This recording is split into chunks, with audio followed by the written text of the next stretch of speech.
बड़नगर शहर में निवास करने वाले अभिभाषक हाईकोर्ट एडवोकेट कैलाश चंद्र वाघेला का इंदौर कोर्ट और मध्य प्रदेश के अलग अलग शहरों में सम्मान किया गया। शहर में निवास करने वाले हाईकोर्ट एडवोकेट वकील कैलाश चंद्र वाघेला बड़नगर तहसील में निवास करने वाले आम नागरिक जनों की कानून उपस्थित हो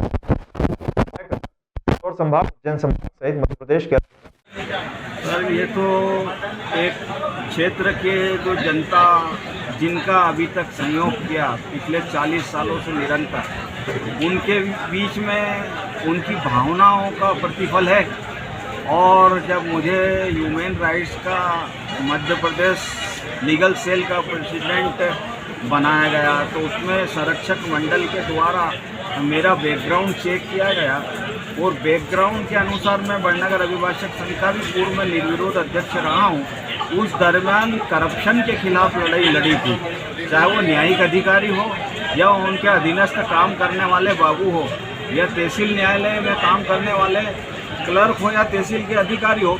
मैंने तो स्टेज के ऊपर से खुली आवाज़ उठाई थी कि जो करप्शन की बात यदि सामने आती है तो हम करप्शन का विरोध करेंगे और जनहित में काम करेंगे। सर, बहुत सारे लोगों को बुरा भी लगा। सर, ऑलरेडी लड़ाई को आखिरी तक हम लड़े और ईमानदारी की जीत हुई। सर, ऑलरेडी कई लोग बिजनेस को चयन करते हैं, बिजनेस का चयन करते हैं, राजनीति का चयन करते हैं, ऊंचाइयों में अलग अलग चयन करते हैं, पर आपने कानूनन को चुना, कानून के तहत सबकी हेल्प करना और एक नया रास्ता चुना। इसको क्या कैसे मन में ख्याल आया आपके?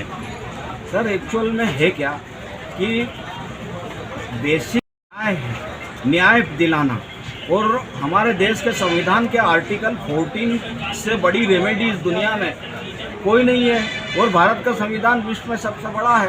और आर्टिकल 14 का कंप्लायंस यदि करा दिया जाए पूरे देश के अंदर तो हर क्षेत्र में नागरिक को, चाहे राजनीतिक हो, चाहे आर्थिक हो, चाहे बराबरी मान सम्मान हो, किसी सर्विस में हो, प्रमोशन में हो या उसका कोई भी राइट है जो लॉ में सिक्योर्ड है, उसको उस तक अप्रोच करना और उसको न्याय में परिवर्तित करा देना, इसके लिए हमने संकल्पित होकर के और लगातार 40 सालों तक सेवा की है। उसका नतीजा काम करने का अभिभाषक संघ में भी और अभिभाषक साथियों के माध्यम से भी मिला। और आज हमारे ज़िले के अन्य अभिभाषक संघों में हो या दूसरे संभाग के संघों में मेरी हमेशा मैं फौजदारी के केसेस बड़े बड़े लड़ने के लिए आता जाता रहा हूँ, तो वहाँ वकील भाइयों से बातचीत होती है।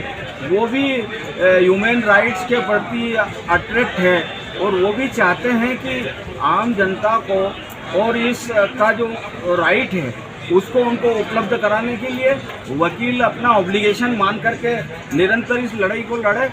और इस कारण से मैं भी संकल्पित हूँ और जब तक एनर्जी है तब तक भाग मेहनत करके और हम करा रहे हैं। राजनीति के अंदर जहाँ तक सवाल है